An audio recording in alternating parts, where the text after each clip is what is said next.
இதனால்தான் இவளை அம்மா என்கிறோம். இந்த உலகில் கண்கண்ட தெய்வங்கள் 4. அவர்களில் முதன்மையானவர் தாய். அவளை அம்மா என்று அன்புடன் அழைக்கின்றோம்.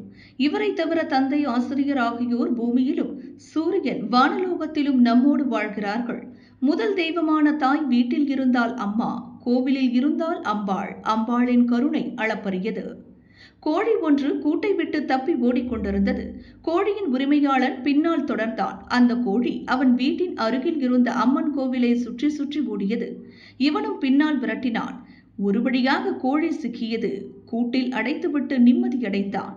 இப்போது தற்செயலாக அவன் கோயிலை சுற்றியிருக்கிறான். சுற்றியவன் மனதில் நின்றது கோழி மட்டுமே. ஆனால் அம்பாளின் மனதில் இவன் நம்மை 4 முறை சுற்றியவன் என்ற எண்ணமே இருந்தது.